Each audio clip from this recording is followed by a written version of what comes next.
Hello guys, today I'll be talking about how football in England can change for the benefit of the match-going fan, really, the average fan. So, going into it straight away, the 50+1 rule. This is an obvious change in English football that has to happen, really. Germany have had this 50+1 rule since 1998, where they have essentially a 50+1 rule where 50% of the club can be owned by the fans. They have the majority of the voting rights. They have the voting rights that can allow them to, as we've seen, the Super League, reject the concept of a Super League. They have the majority impact on decisions that happen for their club, if that makes sense. At Bayern, they have only 49% of the club sold to private investors who want to buy into the club as an aspect. So, for example, the Glazers at Manchester United could only buy 49% of the club. Now, this limits the amount of probably investment people want to put into the side, but what it does attract is a sense of people who want to buy a football club and grow a football club and create a family type of club for the fans and enjoy the fact and actually support the club as a whole. They're looking to make minimal profit, but still a decent amount of profit. I mean, Manchester United is one of the biggest clubs in the world, so 49%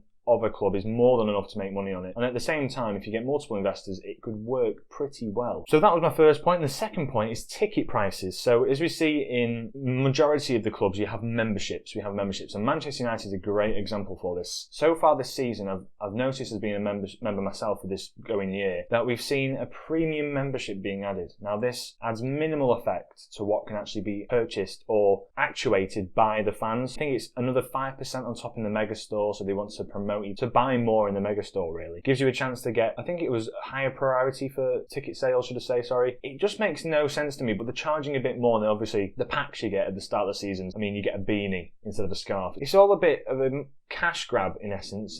There's no point in having this. Now, in my opinion, if you are a member, you should have the option to have a significant amount off for purchasing any merchandise from the stores. That's the first thing I think should happen. Purely because then it adds a bit of initiative for people to back this. We then want to see, I think as well, reduce ticket prices to the max. I think from when I went to Manchester United games when fans were allowed to go in, if you look at the membership prices, they're only about £5 less, maybe dropping to potentially at most £8 less if you are a member per game. So to pay off your membership, which is around about £30 for the year, £25 for the year, I think, somewhere around there. You have to minimum go to 4 games. Now, getting to 4 games is very hard. The tickets aren't guaranteed. There's 72,000 in the stadium. It makes no sense to me. You have to have either a priority system, a much cheaper ticket for members if we go down this route. But as well as that, there has to be significant benefits, perhaps maybe behind the scenes, or there has to be a certain big benefit to having a membership, which just doesn't apply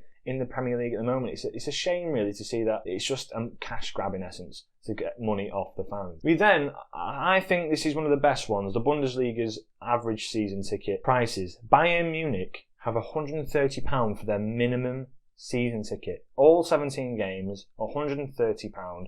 I mean, that could be in the very top of the Allianz Arena, but for 130 quid, you'd pay that regardless because of the atmosphere, the feeling going to the stadiums. It's an interesting concept. And as well as that, £13 for an individual ticket at a Leipzig game. That's the minimum amount.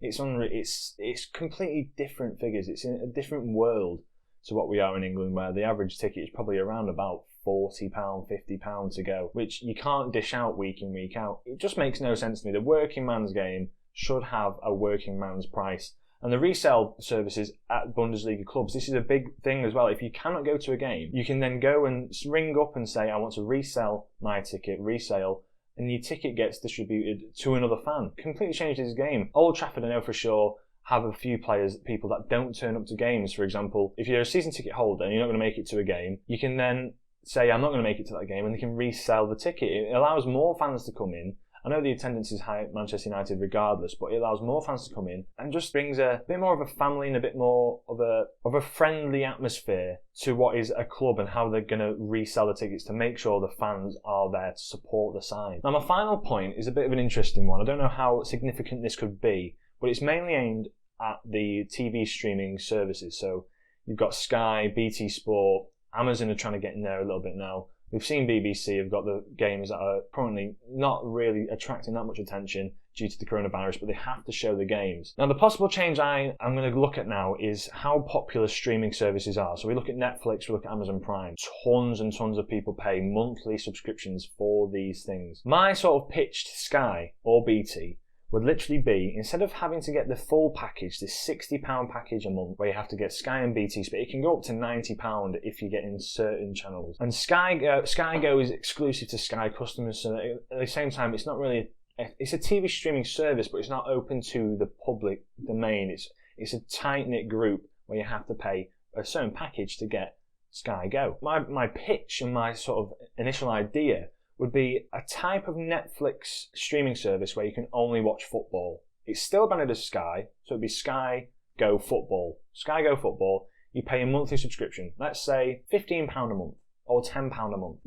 You are limited to football games. It's an interesting concept where you're still paying a monthly fee, but you don't get to watch any of the other bits of Sky. You don't get the Sky News, you don't get anything, but you just get the football matches from individual days. That's it. You have that 2.5 hour period where you have the game itself, the pre-match talk, then you have the match itself and the post-game analysis, and then it cuts off. So that's your limit. I think that would be a brilliant concept. It'd allow people who cannot afford these hiked prices for Sky and BT Sport, for example, which they're still edging forward up and up and up and up. I think it would make it a bit more interesting to see maybe a £10 a month streaming service where you're limited to football. They can open it up then. So for example, maybe it's a bit too much, that £6 a month for all football games, just football. Let's just say just football. Then you open it up to boxing, add another £3 on. The more you add on, maybe the more discount you get on multiple sports. So starts at £6, add £5 for boxing, add £4 for tennis if you like tennis or whatever. This would then enable people to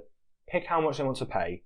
It allows them to add it so that you can have 2 different people on the account at the same time. Adds on to the expense, maybe an extra £2 or whatever. Then it's HD and an additional £1. It can maximum be around about £10 a month for just football matches. So it opens up the game then, it completely opens it up. So people who can't afford these massive packages on Sky or BT can just simply watch football and enjoy the game. I think it's an interesting one to look into, and it'll open up the market a lot more. Sky probably won't lose out as much because they get more people coming into this monthly subscription type of fee that people are enjoying a lot more now. So your Spotify's, your Netflix, Disney Plus, for example. I think it opens up the market a lot more. So that'd be an interesting one to look at. Maybe the finances of that. But it's a positive change. It's getting the fans back into the football. So we've looked at the 50+1 rule for the fans, giving them the fans the majority vote.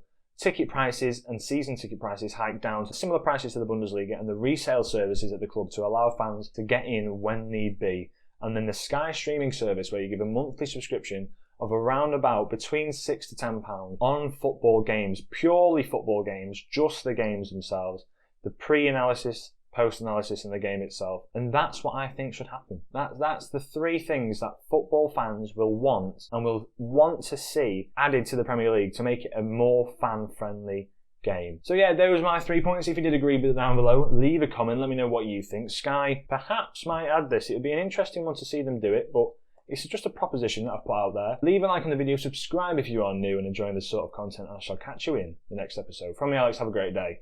Ciao.